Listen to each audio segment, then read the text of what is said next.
안녕하세요. GBC 2024년 신년 특집 방송 루터에게 길을 묻다 강의를 진행하고 있는 송인서 교수입니다. 오늘이 마지막 시간이에요. 6번째 시간. 제목은 걸어가야 할 길, 루터에게 길을 묻다입니다. 이 방송을 지금 처음 청취하게 된 그런 청취자님들 계시면요. 너무너무 환영하고요. 만약에 이 방송을 들으시고 이 전 방송이 어떤 것이었냐.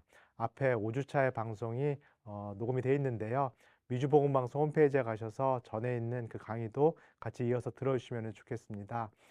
제가 새해를 맞이하여서 특별히 루터 신학을 우리 청취자님들과 함께 소개하려고 준비를 했고요. 그 다음에 오늘이 드디어 마지막 시간이 되었습니다. 뒷부분에서 제가 조금 나누겠는데요. 문제의식을 가지고 이 강의를 준비했어요. 오늘 한국교회 또 이민교회 그리고 그리스도인인 우리가 좀 길을 잃은 것 같다. 그리고 앞으로 어떻게 길을 찾아야 될지 좀 혼란스러운 그런 상황인데요. 이러한 상황에서 우리 어떻게 보면 신앙 선배라고 할 수 있고요. 그리고 개신교의 시작이라고 할 수 있는 이 마틴 루터를 돌아보는 16세기의 이 종교개혁을 돌아보는 시간을 같이 갖고 있습니다. 오늘은 마지막 시간 6번째로 걸어가야 할 길, 루터에게 길을 묻다를 함께 나눠보도록 할게요. 루터가 정확히 언제 카톨릭 교회와 결별을 하게 됐는가? 루터는 충실한 카톨릭 교인이었고요. 또 사제였고요. 그리고 수도사였고요. 그 다음에 대학 교수였는데요. 루터는 결국은 카톨릭 교회에서의 개혁이 불가능하다라는 것을 깨닫게 되고 결별을 할 수밖에 없게 됩니다. 그 어간을 대략 1520년대로 보는데요. 왜냐하면 1520년대 이 어간에 이미 중세 카톨릭 교회에서 루터를 출교를 시키게 됩니다. 카톨릭 교황이 직접 친서를 써서 루터를 교회 밖으로 내쫓는, 즉 루터를 이단으로 규정하는 그런 일을 하게 되고요. 원래 규정에 따라서는 카톨릭 교회법에 따르면은 이런 어떤 교황의 칙령이 떨어지면은 루터는 로마를 방문해야 되고요. 그리고 교황청 앞으로 가야 되고요.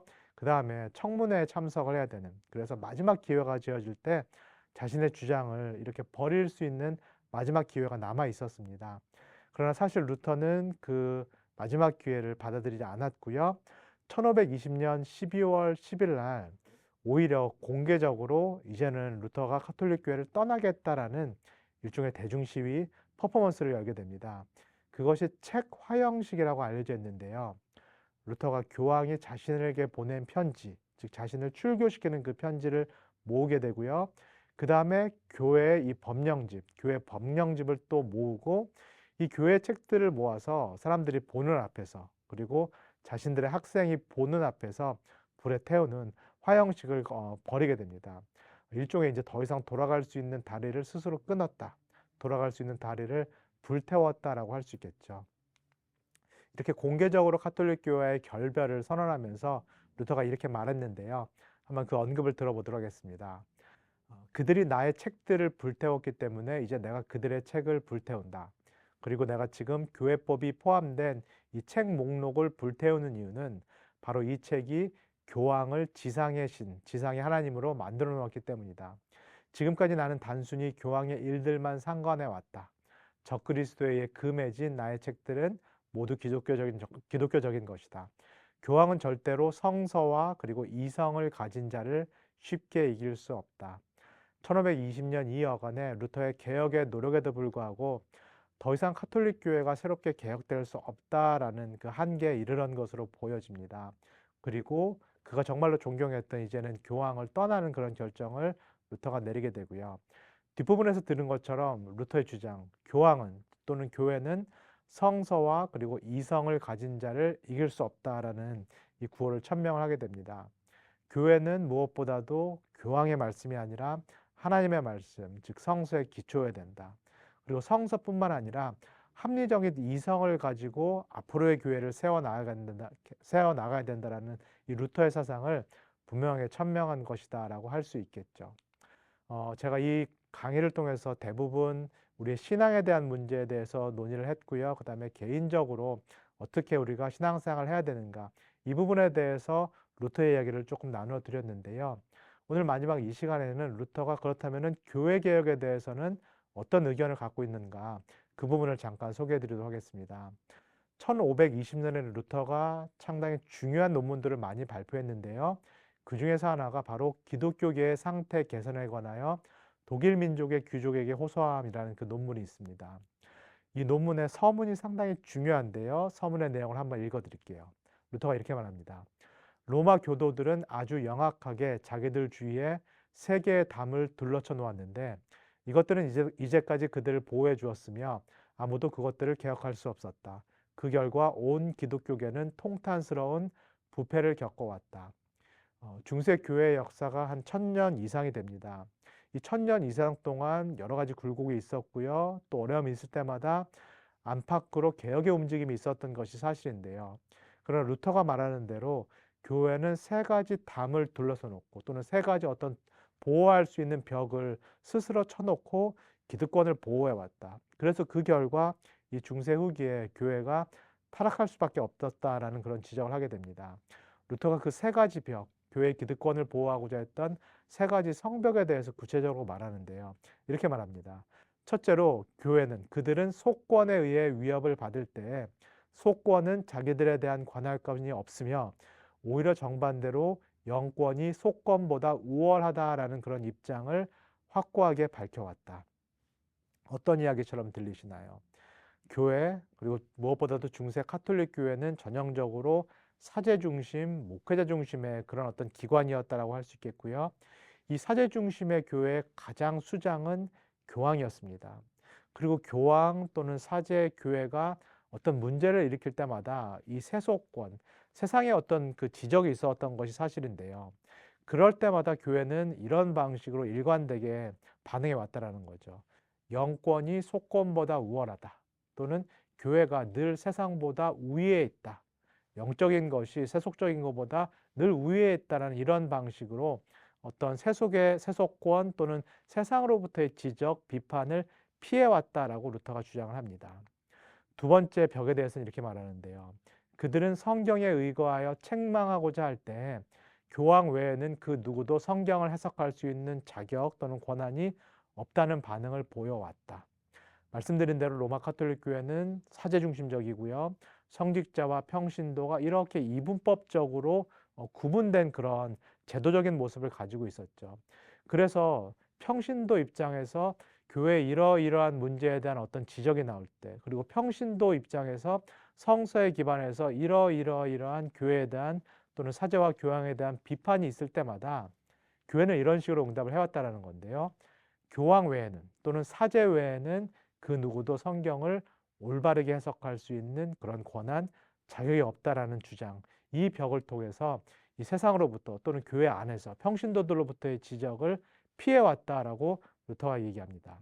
세 번째 벽에 대해서는 이렇게 말합니다. 그들은 공의회에 의해 위협을 받을 때 교황 외에는 그 누구도 공의회를 소집할 수 없다고 뻔뻔스럽게 답변하여 왔다. 이 로마 카톨릭 교회 안에도 사실상 견제할 수 있는 장치라든가 기구는 있었는데요. 그것이 바로 공의회입니다. 추기경이라든가 대주교라든가 주교들이라든가 또 영향력 있는 사제들이 모여서 공의회를 소집하면요. 이 공의회를 통하여서 교회 중요한 문제들, 사안들을 결정할 수 있는 그런 감시기구가 있었던 것이 사실인데요. 그런데 중세 후기에 가면서 교회법이 개정이 됩니다. 교회법이 개정이 되면서 이 공의회를 교황만 소집할 수 있도록, 교황만 열 수 있도록 그런 식으로 교회법이 개정이 됩니다. 그러면 한번 생각해 보시면 좋을 것 같아요. 교회에 문제가 생겼을 때 어떤 큰 사안을 처리할 때 공의회를 열어서 처리를 해야 되는데 만약에 그 사안이 교황에 관련된 것이라면요. 만약에 문제가 교황에 직접적인 관련된 문제라면은 그러면 어떻게 될까요? 이 경우에 만약에 이렇게 문제에 연관된 교황이 공의회를 소집하지 않는다면은, 공의회를 계속해서 연기를 한다면은 이 문제를 다룰 수 있는 방법이 실제적으로 없었다라고 보시면 좋겠습니다. 결국은 이런 방식으로 루터가 말한 대로 이 로마 카톨릭 교회는 능수능란하게 이러한 세 가지 교정 수단을 무력화시키고 벌을 피하여 왔다라고 말합니다. 마찬가지라 싶습니다. 세속에서도, 세상에서도 어떤 권한이 오래 지속되고 이게 절대화되면은 결국은 이런 권력은 타락하게 되어 있죠. 마찬가지인데요. 중세 카톨릭 교회에서도 말씀드린 여러 가지 견제 장치가 있었던 것이 사실입니다. 그럼에도 불구하고 이 교황 제도가 이 교회법을 수정하면서까지 이 교정 수단들을 무력해 왔고요. 늘 영권이 속권보다 우위에 있다. 교회가 세상보다 우위에 있다. 그래서 교회는 심지어는 어떤 세상의 실종법 또는 세속법의 지배를 받지 않는다. 이런 주장을 해왔던 것이 사실이고요. 평신도들이 문제를 제기할 때에는 우리 사제들, 목회자들, 교황만이 성서를 올바르게 해석할 수 있다. 이런 방식으로 비판을 피해왔고요.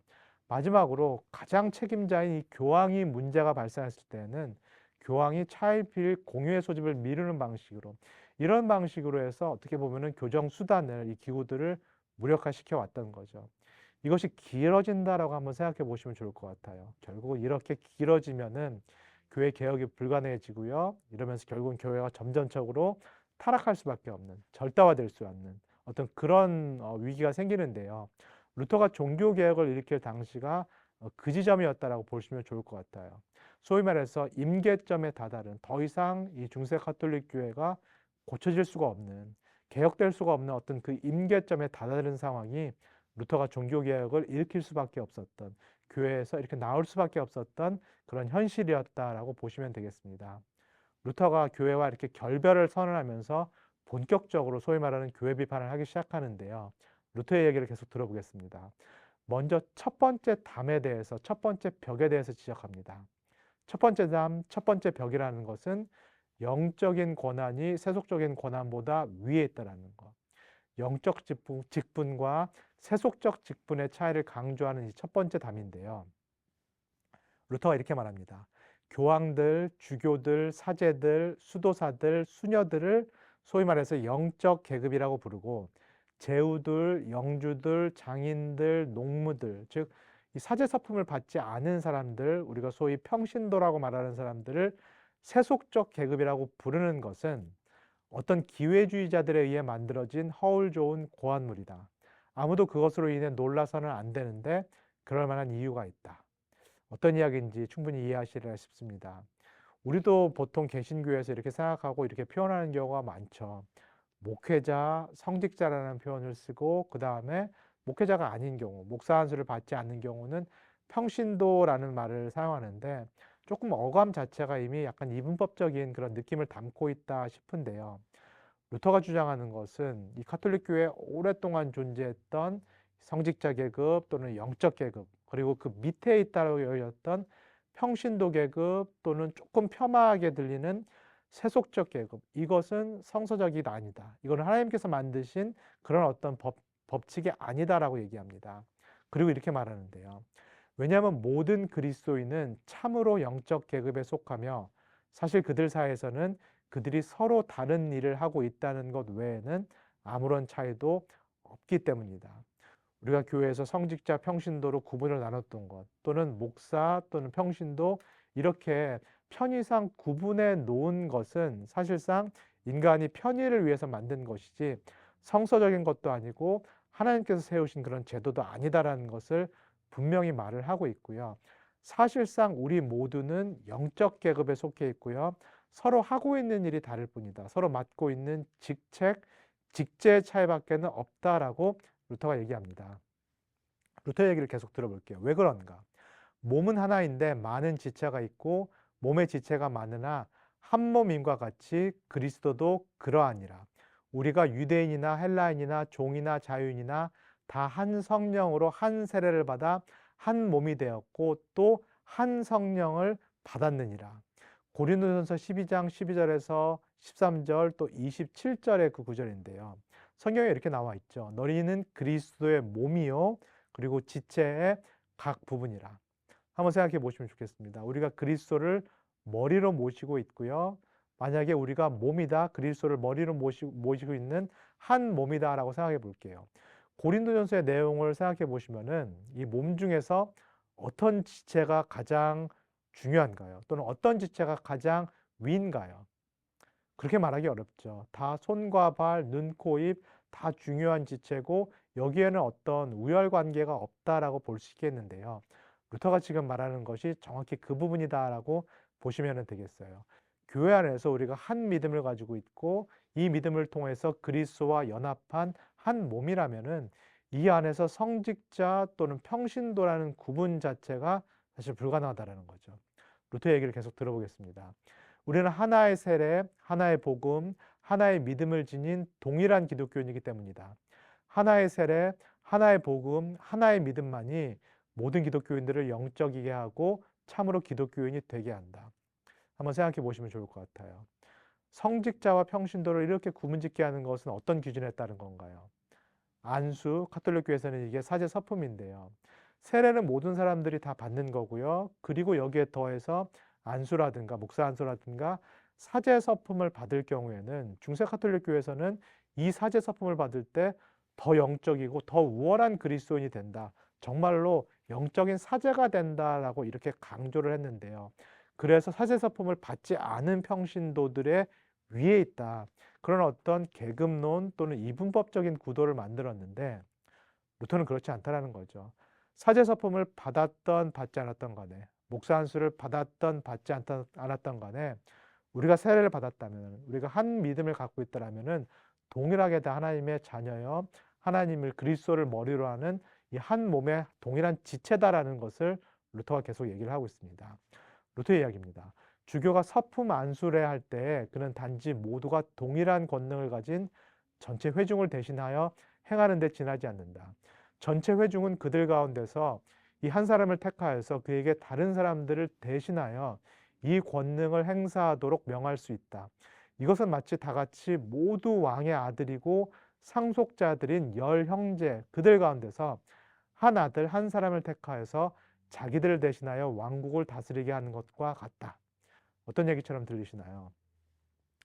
목회자가 교회 회중 안에서 하는 일은 어떻게 보면은 사실은 루터의 주장에 따르면은 모든 회중이 할 수 있는 일인데요. 이 일을 모든 회중이 다 할 수는 없기 때문에 일종의 목회를 하는 대리자를 세운다라는 거죠. 모두가 다 왕 같은 제사장이지만은 실제로 예배를 집례하고 성례를 집례할 수 있는 그 대리자를 세우는데 그 대리자 역할을 할 수 있는 것이 목사 안수를 받은 사제 목회자라는 거죠. 그렇기 때문에 이 기능을 한다라고 해서 이 기능을 하지 않는 또는 이 일을 위해서 부름받지 않은 일반 평신도들 위에 있다라고 주장할 수는 없다라는 것이 루터의 얘기입니다. 한 사람이 다스리는 일에 이렇게 부름을 받고 지명을 받았지만 사실은 모든 사람들이 왕들이며 모든 사람들이 동등한 하나님으로부터 부여받은 영적인 권세를 가지고 있다라고 루터가 얘기합니다. 이 루터의 주장은 지극히 성서적이다라고 할 수 있겠는데요. 베드로전서 2장 9절을 제가 한번 읽어드릴게요. 그러나 너희는 택하진 족속이요 왕 같은 제사장들이요 거룩한 나라요 그의 소유가 된 백성이니 이는 너희를 어두운 데서 불러내어 그의 기이한 빛에 들어가게 하신 이의 아름다운 덕을 선포하게 하려 하심이라. 이 베드로전서 2장 9절은 누구에 대한 말씀인가요? 그리고 누구에게 적용되는 그 말씀인가요? 우리 모두에게 적용되는 말씀이죠. 안수를 받은 또는 사제 사품을 받은 목사라든가 사제에게만 적용되는 내용이 아니다라고 할 수 있겠는데요. 루터가 말하는 것도 이 얘기다라고 보시면 좋을 것 같아요.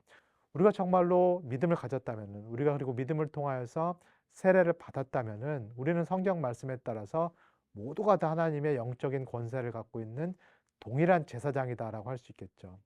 루터의 이런 주장에 의해서 결국은 개신교에 있어서 가장 특별하고 가장 두드러진 교리다라고 할 수 있는 만인 사제직이 나오게 됩니다. 결국은 모든 신자들이 하나님 앞에서 영적 제사장이라는 그 교리인데요. 이 교리는 카톨릭 교회에는 없는 교리죠. 카톨릭 교회는 이 사제 서품을 받은 사람만이 사제가 되고요. 그리고 이 사제만이 7가지 성례를 집례할 수 있는 유일한 영적인 권한을 갖게 됩니다. 그리고 사제 서품을 받지 않은 그 성도들은 전적으로 성례에 의존할 수밖에 없는, 즉 사제에 의존할 수밖에 없는 그런 신앙생활을 하게 되는데요. 엄밀한 의미에서 그렇기 때문에 카톨릭 교회에서는 하나님의 대리자가 사제가 되고요. 일반 평신도들은 하나님의 대리자인 사제의 도움을 받아서 또는 사제의 중재를 통하여서 하나님과 관계를 맺는다라고 할 수 있겠죠. 그러나 개신교회는 이 부분에서 카톨릭 교회와 많이 다르다라고 할 수 있겠습니다. 목회자는 모든 성도들을 대신해서 대리해서 예배를 인도하는 그 역할 또는 성례를 집례하는 그 기능을 하도록 부름받은 특정한 기능을 수행하도록 부름받은 어떤 그런 역할을 맡았다라고 할 수 있겠고요.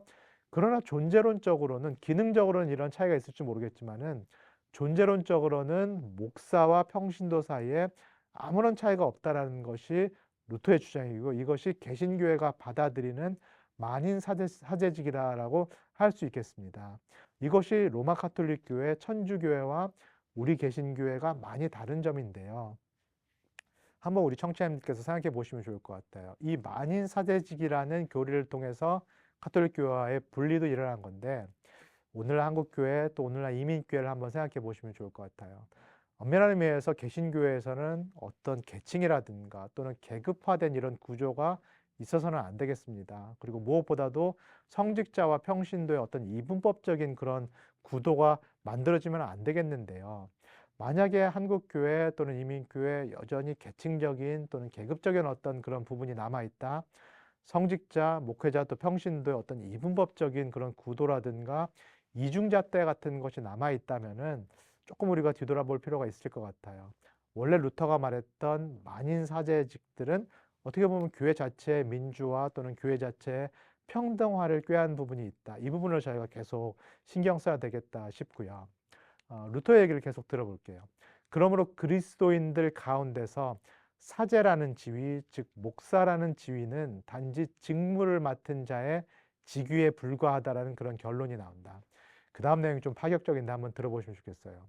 그가 직무를 맡고 있는 동안에는, 즉 목사가 그 직무를 맡고 수행하는 동안에는 마땅히 그는 그 직권을 행사한다. 그러나 그가 직무에서 물러나게 되면은 공동체에서 자신의 지위를 다시 얻어서 다른 사람들과 마찬가지가 된다. 즉 목회자의 직무를 다하지 않는 이상, 목회자의 직무에서 이렇게 은퇴하면은 루터에게는 다시 평신도로 돌아온다라는 거죠. 따라서 사제가 성직을 박탈당하면 그는 더 이상 사제가 아닌 것이 분명하다. 오늘날 조금 개신교회에서도 의아하다 이렇게 생각하시는 분이 있을지도 모르겠어요. 왜냐하면 마찬가지로 이 개신교회에서도 우리가 몸담고 있는 개신교회에서도 목사직이라는 것이 항존직으로 이해되고 있고요. 은퇴를 해도 여전히 우리가 은퇴 목사님 이렇게 부르는 것이 사실이죠. 그러나 루터가 종교개혁을 일으킬 당시에는 이 목사직이라는 것이 철저히 기능직이었다라고 보시면 될 것 같아요. 목사 안수를 받는다라는 것은 내가 안수를 받아서 뭐 일반 평신도보다 더 영적으로 된다든가 내가 존재론적으로 우위에 있다라든가 이런 개념이 아니라는 거죠. 이런 개념은 지극히 카톨릭 교회적인 거고요. 루터는 사제직, 목사직은 기능직, 즉 설교를 하고 예배를 인도하고 무엇보다도 성례를 집례하는 그 기능에 이 목사직이 달려 있다. 그렇기 때문에 더 이상 이 기능을 하지 않는다면은 이 기능을 박탈당하거나 이 기능에서 은퇴를 하게 된다면은 다시 평신도로 돌아오는 것이 합당하다라는 그런 주장이죠. 왜 그렇죠? 더 이상 목사로서의 직분을 감당하지 않기 때문에 이 평신도로 돌아와서 다시 일반 평신도로 생활하는 것이 가능하다라는 루터의 주장인데 오늘날 우리에게도 조금 낯설게 들리시죠. 그렇지 않은 거 아닌가 이렇게 생각이 드시는데 원래 루터가 개혁하고자 했던 부분은 이만큼 급진적이고 파격적인 요소가 있었다라고 생각해 보시면 좋겠습니다. 계속 들어볼게요. 그러나 로마 교도들은 지울 수 없는 성질이라는 권리 주장을 고안해 놓고 만들어 놓고 비록 성직에서 물러났다고 하더라도 사제는 단순한 평신도와는 다르다라고 못을 박는다. 그들은 사제는 사제 이외에 다른 그 무엇일 수 없으므로 결코 다시 평신도로 될 수 없다는 그런 환상까지 갖고 있다. 이게 루터의 주장인데요. 이 모든 것들은 성경에 나와 있는 것도 아니고 하나님이 만드신 것도 아니고 사람이 만들어낸 규례들일 뿐이다. 청취자님께서 들으시면서도 상당히 파격적인 주장이다 싶으실 거예요. 앞에서 본 것처럼 루터는 결국은 교회가 왜곡되고 타락된 것은 교회가 절대 권력을 주장하면서 그 안에서 성직자들이 기득권을 오랫동안 고수하면서 결국은 교회 타락이 이루어졌다라는 것이 루터의 핵심 주장입니다. 그러면 교회가 개혁될 수 있는 그런 방법은 무엇인가? 오늘날 표현에 따르면 결국은 교회가 기득권을 내려놓는 건데요. 교회 안에서 가장 많은 권한을 갖고 있는 그룹이 자발적으로 기득권을 내려놓을 때만 교회 개혁이 가능하다는 것이 루터의 생각이었죠. 그럼 어떻게 되는가? 이 사제직 또 목사직이 기능직이다. 그리고 이 기능직이 결국은 평신도와 어떤 존재론적인 차이를 갖고 있는 것이 아니다.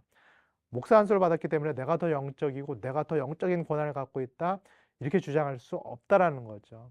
이게 만약에 기득권처럼 이렇게 고착화될 경우에는 이제는 개혁을 위해서 이런 부분들을 스스로 자발적으로 내려놓을 필요가 있다라고, 이런 어떤 내부적인 자성적인 개혁이 있을 때만 자체 개혁이 일어날 수 있다라는 루터의 주장이다라고 볼 수 있겠습니다.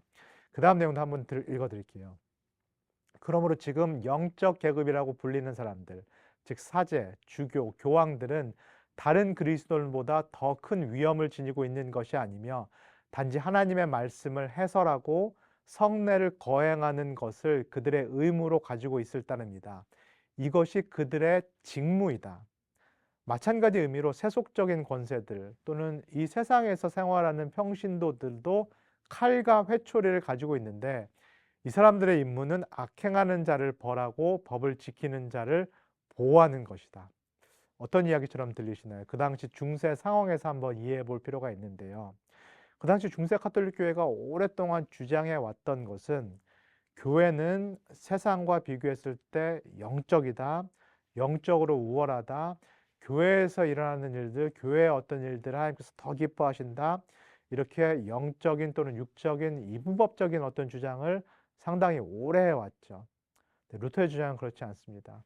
교회는 하나님의 일을 하는 것이 맞는데요. 하나님의 이 영적인 일을 하는 것이 교회가 맞고 사제가 어떤 그런 일을 위해서 부름받는 것은 맞은데 동시에 세상에서 일하는 사람들, 세상에서 일하는 평신도들도 마찬가지로 하나님의 영적인 제사장들이고요. 세상에서 직업을 가지고 있는 이들도 마찬가지로 거룩한 소명이고요. 이것도 하등 열등할 것이 없는 하나님이 부여하신 소명이다라는 것을 루터가 분명히 밝히고 있죠. 이렇게 이 영육 이원론 또는 교회 세상 이원론, 그다음에 사제 평신도 이원론을 깨고자 했던 것이 이 루터의 종교개혁의 핵심이었다라고 보시면 좋을 것 같아요. 이 부분은 제가 조금 계속 말씀드리지만은 오늘날 한국교회, 개신교회, 이민교회에서도 아직도 시사하는 바가 크다 싶습니다. 종교개혁이 일어난 지 500년이 지났고요. 이 개신교회라는 것은 카톨릭 교회에서 분리돼 나온 건데요. 카톨릭 교회와는 분명히 다른 차이점을 지니고 출발을 했는데요. 여전히 한국교회, 이민교회가 계층화되어 있거나 계급화되어 있거나 교회 세상을 이렇게 이분법적으로 본다든가 이런 것들이 남아있다라면은 여전히 우리 안에도 개혁해야 될 요소가 많이 있다 싶습니다. 이 마지막 부분도 한번 읽어드릴게요. 제화공, 신발 만드는 사람이죠. 대장장이, 농부는 각기 자신의 직업과 일을 갖고 있으면서도 그와 더불어 이들 모두는 사제와 주교로서의 역할을 행할 자격이 있다. 그들은 각기 자신의 직업이나 일 속에서 다른 사람들을 이롭게 하고 섬겨야 한다.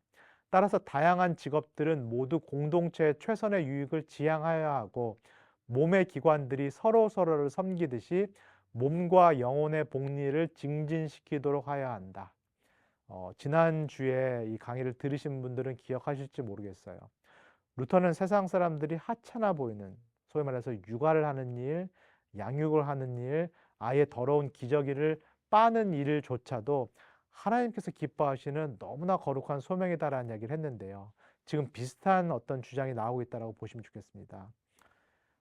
내가 부르심을 받았다. 그래서 교회에서 안수를 받아서 목회를 한다. 또는 내가 수도사가 됐다. 내가 성직자가 됐다. 이 일이 세속의 직업보다 더 거룩하고 영적이다.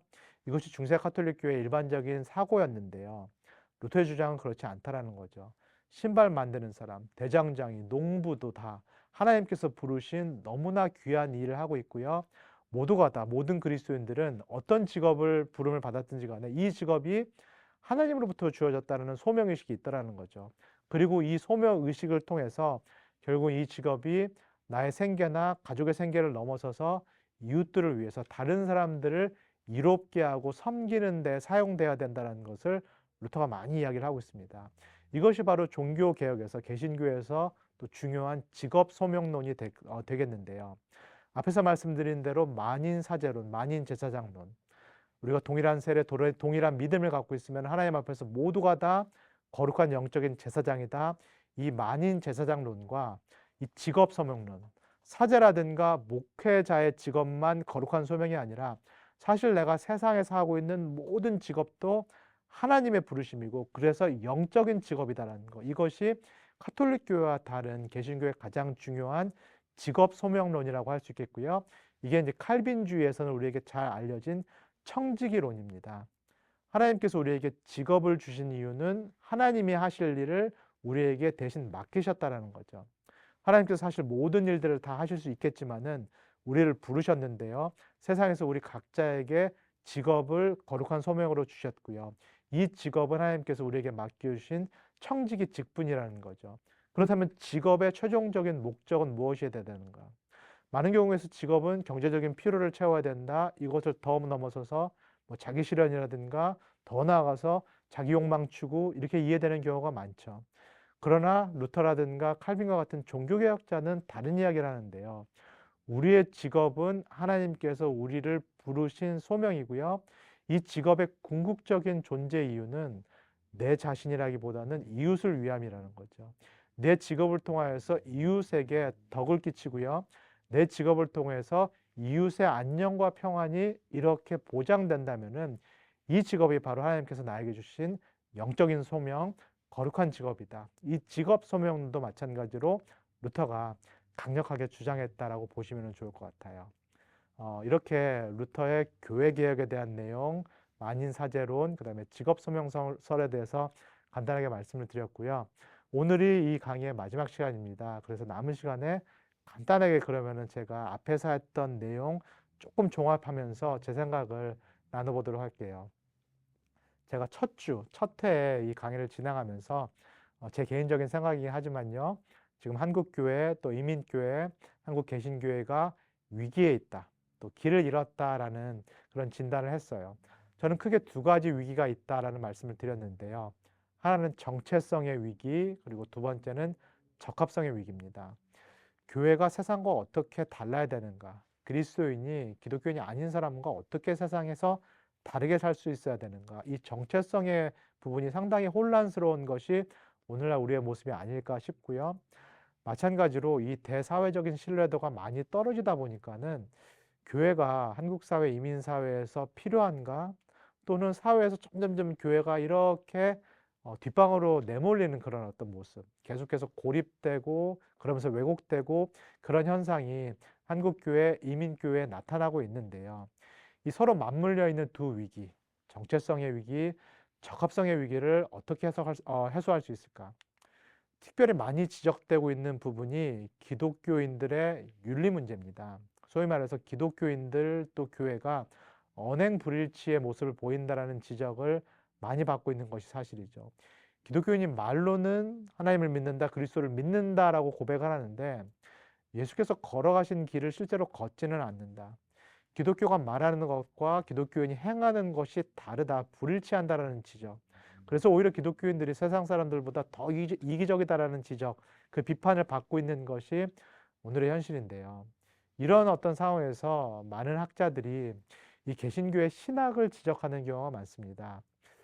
김세현 교수님의 지적을 한번 제가 소개를 드릴게요. 김세현 교수님은 우리가 이 강의를 통해서 본 루터의 칭의론에 대한 비판을 하시는데요. 김세현 교수님의 말씀입니다.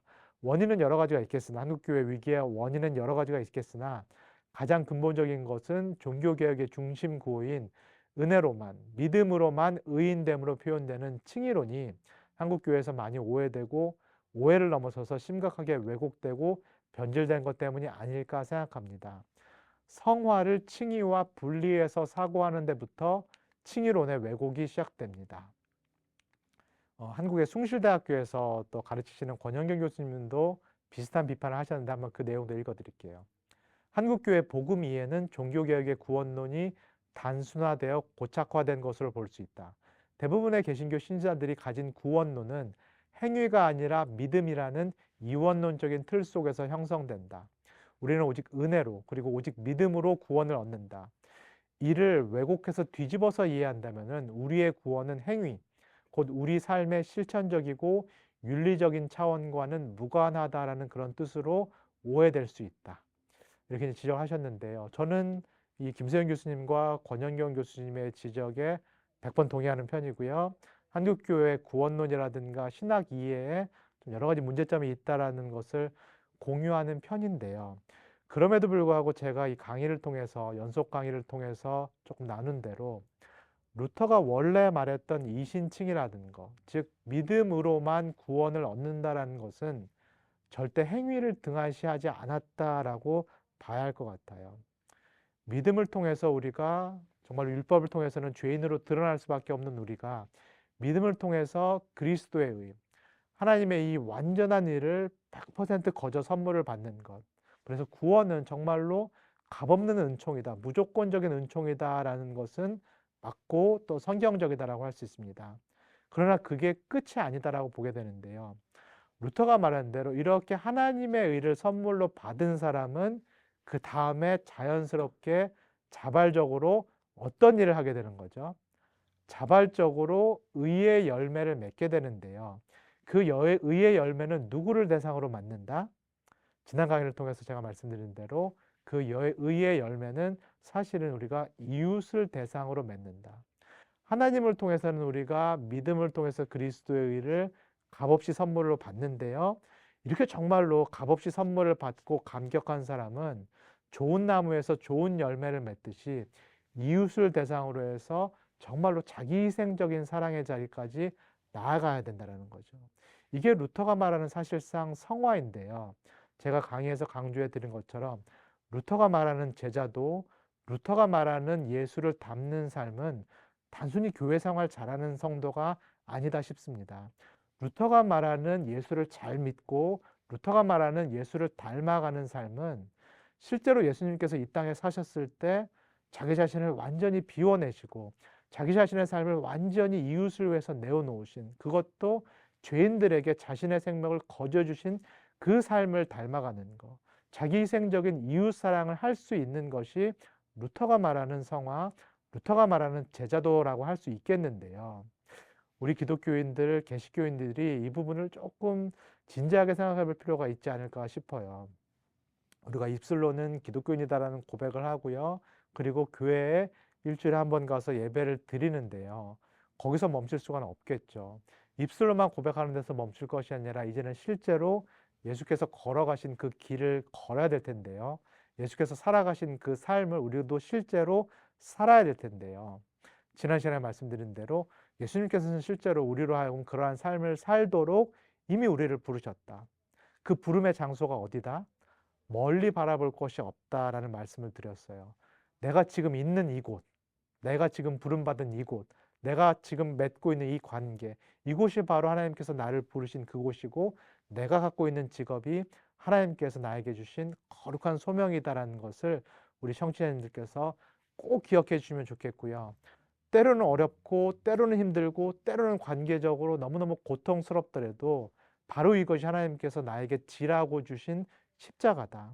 어디 멀리 기도원에 가거나 어디 멀리 수도원에 가서 영성생활하고 성화의 길을 걷는 것이 아니라 바로 이 자리에서, 이 관계에서 나에게 주신 십자가를 어제도 오늘도 내일도 성실히 이 짊어지고 나아가는 것, 이것이 그리스도께서 우리에게 원하시는 거룩한 삶이다라는 것, 이것이 루터가 강조했던 칭의와 뗄래야 뗄 수 없는 성화의 길이다라는 것을 우리 청취자님들께서 꼭 기억해 보시면 좋겠습니다. 오늘날, 그리고 특별히 이제 우리가 어려움을 겪는 거, 기독교인으로서 어떻게 살아야 되는지 참 혼란스러운 그런 것은 사회가 많이 바뀌었기 때문인데요.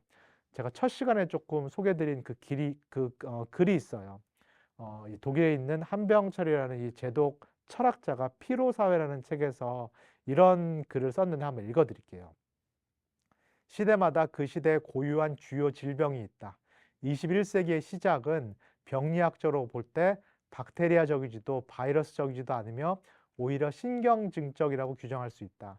신경성 질환들, 이를테면 우울증, 주의력 결핍 과잉 행동장애, 경계성 성격장애, 소진증후군, 즉 번아웃 등이 21세기 초에 우리가 겪는 병리학적 상황을 지배하고 있는 것이다. 이런 질병들은 전염성 질병, 이렇게 외부로부터 들어오는 전염성 질병이 아니라 경색적 질병이며 면역학적 타자의 부정성이 아니라 긍정성의 과잉으로 인한 질병이다. 이 얘기는 너무 어렵게 이해하실 필요 없을 것 같아요. 우리가 스스로 우리를 달달 볶는다는 얘기일 텐데요. 예전에는 외부에 어떤 그런 규율이 있었죠. 뭐 저도 어린 시절 학창 시절 생각해 보면은 외부에 뭐 학교 선생님이라든가 외부에 엄격한 규칙, 규율이 있어서 그 규율과 규칙을 이제 지키는 것이 우리의 삶의 대부분을 차지했는데요. 지금은 이런 규율 사회가 아니라 일종의 성과 사회라고 말할 수 있겠습니다. 성과 사회라는 것은 조금 쉽게 표현하자면은, 제 표현에 따르면은 스펙 쌓기 사회인데요. 계속해서 스펙을 쌓아 나가야 된다는 거죠. 계속해서 자기 개발을 해야 되고 스펙을 쌓아 나가면서, 그래서 이제 인정과 평가에 목매는 사회가 오늘날의 성과 사회라고 할 수 있겠는데요. 이런 성과에서는 누가 외부에서 나에게 이래라 저래라 하는 사람은 없을지 모르겠어요. 그러나 스스로를 늘 달달 볶을 수밖에 없겠고요. 스스로가 과연 이 정도에서는 될까? 이 정도에서 내가 정말로 인정과 평가를 받을 수 있을까? 이런 어떤 걱정과 염려, 불안에서 벗어날 수가 이제 없다라는 거죠. 이 한병철 철학자가 계속 이렇게 말합니다. 병원, 정신병자, 수용소, 감옥, 병영, 공장으로 이루어진 예전 푸코가 말했던 규율 사회는 더 이상 오늘의 사회가 아니다. 규율 사회, 이미 이것은 20세기에 사라졌고 그 자리에 완전히 다른 사회가 들어선 것이다. 그것은 피트니스 클럽, 오피스 빌딩, 은행, 공항, 쇼핑몰, 유전자 실험실로 이루어진 사회다. 21세기 사회는 규율 사회에서 성과 사회로 변모했다. 이 사회의 주민도 더 이상 복정적인 어떤 그런 주체가 아니라 성과 주체라고 불린다. 그들은 각자가 모두 자기 자신을 경영하는 기업가이다. 어렵게 들리실 수 있겠지만 충분히 이해할 수 있는 내용인데요. 한번 생각해 보시면 좋을 것 같아요. 우리가 제일 많이 영향을 받는 그런 어떤 매체, 도구들이 무엇인가요? SNS인데요. 유튜브라든지 인스타그램이라든지 페이스북 같은 그 SNS 매체를 한번 생각해 보시면 좋을 것 같아요. 어떤 포스팅 같은 것들이 올라오나요? 너무너무 날씬한, 너무너무 예쁜 어떤 그런 모습의 사람들, 그리고 너무너무 돈을 많이 번 사람들, 돈을 너무너무 많이 벌어서 정말로 방이 몇 개 있는 그런 집을 갖고 있는 사람들, 슈퍼카드를 몰고 다니는 사람들, 이런 사람들의 정보가 SNS에 쏟아져 나오죠. 이런 것들을 보면서 우리가 영향을 받으면서, 나도 저렇게 해야 되는데, 나도 저렇게 날씬해야 되는데, 나도 저렇게 다이어트를 해야 되는데, 나도 저렇게 성공을 해야 되는데, 이렇게 스스로 계속해서 달달 볶는 일, 이렇게 스스로가 자꾸 자신을 경영하고 책임져야 된다라는 개인적인 CEO로서의 삶을 우리 모두가 사는 그 사회가 현대 사회다라고 할 수 있겠습니다. 한병철 철학자의 의견에 저는 100번 공감을 하고요. 제가 출판한 글에서도 제가 이렇게 표현하는데, 제 글을 한번 읽어볼게요. 세상살이에서 타인에게 좋은 인정과 평가를 받는 것이 성공과 실패를 결정한다는 것을 어려서부터 체득한 우리 현대인들은 늘 타인의 시선을 의식하며 살아간다. 현대인들의 곤궁은 타인뿐만 아니라 자기 자신도 무의식적으로 늘 스스로를 평가하고 있다는 사실에 있다. 내가 과연 지금 잘하고 있는 것인가? 과연 이만큼 해서 좋은 평가와 인정을 받을 수 있을까? 지금보다 남들보다 더 노력해야지만 인정받을 수 있지 않을까라는 생각이 늘 머릿속을 떠나지 않는다. 저도 그렇고요. 아마 많이 그러실 거예요. 누워서도 이렇게 잠을 청하려고 해도 이런 불안과 염려가 우리 안에 있다라는 거. 우리가 신앙을 갖고 있어도 이런 염려가 있다라는 거 부인하기 어려울 텐데요. 외부로서뿐만 아니라 자신으로부터의 인정과 평가에 대한 염려와 불안 때문에 우리 현대인들은 쉬어도 쉬는 것이 아니다. 그래서 현대 사회는 피로 사회다라고 말할 수 있겠습니다. 한번 생각해 보시면 좋을 것 같아요. 그래서 피로 사회의 영성은 제 표현에 따르면은 불안과 불확실성의 영성이고요. 그렇기 때문에 늘 우리가 타인의 인정과 평가에 목매게 하는 어떤 그런 사회를 살고 있다라고 할 수 있을 것 같아요. 다시 한번 SNS를 생각해 보시면 좋을 것 같아요. 우리가 포스팅을 올려놓고 뭘 이렇게 계속 기다리고 있죠. 인스타그램이라든가 유튜브라든가 페이스북에 우리가 뭔가를 이렇게 포스트한 다음에 계속 누가 좋아요를 눌렀을까? 누가 많이 봤을까? 조회수가 어떻게 됐을까? 이것을 계속 눈치를 보고 사는 것이 사실인데요. 계속해서 외부로부터의 좋은 인정과 평가를 갈구하고 갈망하는 것이 우리 현대인이고요. 이게 우리의 기독교인들도 어떻게 보면 무의식적으로 의식하고 살아가는 그런 모습이 아닐까 싶어요. 그래서 저는 기독교인들도 우리가 인정과 평가라는 감옥에 갇혀서 살고 있고, 그래서 늘 불안하고 초조하다 싶은데요. 우리가 사는 세상이 조금 그렇게 변했기 때문이다라고 볼 수 있을 것 같아요. 현대사회, 그리고 후기 현대로 넘어가는 지금 사회는 이 세상은 탈종교 사회, 무종교 사회다라고 말할 수 있겠죠. 뭐 기독교뿐만 아니라 제도 종교가 점점 쇠퇴하고 있는 어떤 그런 모습을 띠고 있는 것이 사실이고요. 결국은 이제는 하나님이 있다라고 믿는 사람들보다는 무신론적인 세계관을 갖고 있는 사람들이 많은 세속 사회를 우리 기독교인들도 함께 살아가고 있습니다. 그러면 이 땅에 신이 없는가? 무신론적인 사회이기 때문에 이 땅에 신이 없는가? 그렇지는 않죠. 모든 사람들이 숭배하는 신이 있는데요. 그게 바로 물질이 되겠죠. 결국 물질 만능 사회를 우리 기독교인도 살고 있겠고요. 앞에서 말씀드린 대로 성과 사회, 스펙 쌓기 사회를 우리가 살고 있고, 그래서 너나 사나 할 거 없이 너무너무 필요한 그러한 삶을 우리가 살고 있고요. 그리고 이렇게 신 없는 사회에서 마치 내가 자기 경영자처럼, 내가 마치 CEO처럼 나의 삶을 오롯이 책임지는 어떤 그러한 삶을 우리 현대인들이, 마찬가지로 우리 그리스도인들도 살아가는 어떤 그런 모습들을 보게 됩니다. 오늘 세상을 사는 현대인들을 저는 하나님이 없는 세상에서 하나님 없이 살아가는 그런 개인, 이렇게 표현을 합니다. 그러면 이러한 삶이 어떤 삶이 될 수밖에 없을까요? 하나님 없이 산다라고 생각을 하면은, 아, 자유롭다. 내가 무한정 내 자유, 내 욕망을 추구하면서 살아야겠다. 이렇게 생각하기 쉽죠. 이게 대부분 세속적인 현대인들의 마인드가 아닐까 싶고요. 이렇게 무한정의 자유, 이렇게 무한정인 어떤 욕망을 추구하다 보니까 신학적으로 표현하자면은 반율법주의적인 삶을 살게 되는데요. 어떤 기준이 없이 내가 원하는 대로 욕망 추구의 삶을 살게 되는데, 이 욕망 추구의 삶, 무한적인 어떤 자유의, 개인적인 자유의 추구의 삶의 끝은 어디다라고 봐야 될까요? 결국은 쾌락주의인데요. 무한적인 자기 욕망의 추구, 이 끝없는 어떤 쾌락주의의 어떤 그 나락에 빠질 수 있는 위험성이 우리에게 있다 싶고요. 그러나 반대쪽으로는 조금 아이러니하게도 우리는 늘 성과, 즉 인정과 평가에 이렇게 목매어 산다라고 볼 수 있을 것 같아요. 한번 생각해 보시면 좋을 것 같아요. 기독교인도 포함해서 이 현대 사회에서 모두가 사실 바라는 그런 삶은 어떤 사람인가요? 소비를 많이 할 수 있는 사람. 우리가 다 소비 주체로서의 삶을 살고 있고, 한마디로 내가 한번 돈 걱정 없이 소비를 해보고 싶다. 내가 물건을 살 때 정말로 돈 걱정 없이, 이 통장 걱정 없이 한번 소비를 원 없이 해보고 싶다. 이렇게 생각하는 경우가 많은데요. 소비를 많이 하려면 결국은 좋은 직업, 좋은 대학을 가야 되고, 그렇기 위해서는 계속해서 스펙을 쌓아야 되고, 계속해서 외부로부터 좋은 인정, 평가를 받을 수밖에 없는데요. 우리가 한편으로는 무한정의 자유를 추구하면서 동시에 인정과 평가에 이렇게 매여 있을 수밖에 없는 그런 삶을 우리 모두가 살아갑니다. 이걸 저희가 신학적으로 표현하면 결국 우리는 여전히 율법주의적인 삶을 살 수밖에 없다라고 할 수 있겠고요.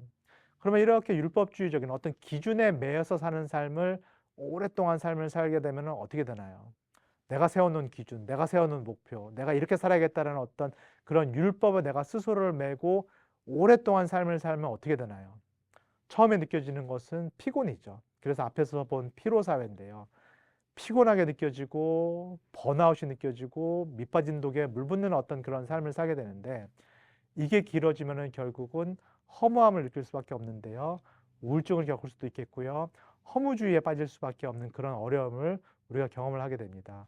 이 양극단의 위험성을 우리 현대인들, 기독교인이 지금 맞닥뜨리고 있다라고도 볼 수 있겠죠. 한편으로는 쾌락주의의 위험, 또 다른 편으로는 허무주의의 위험에 빠질 수 있는 이 현대인들이 겪을 수밖에 없는 그런 어떤 어려움.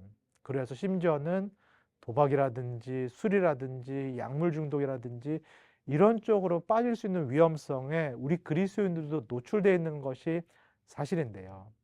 그렇다면은 저희가 6주 동안에 함께 나눈 이 루터의 신학이, 루터가 말하는 이 복음이 오늘날 현대인들에게도 기쁜 소식이 될 수 있을까? 저는 기쁜 소식이 될 수 있다라는 확신을 가지고 이 강의를 진행을 했는데요.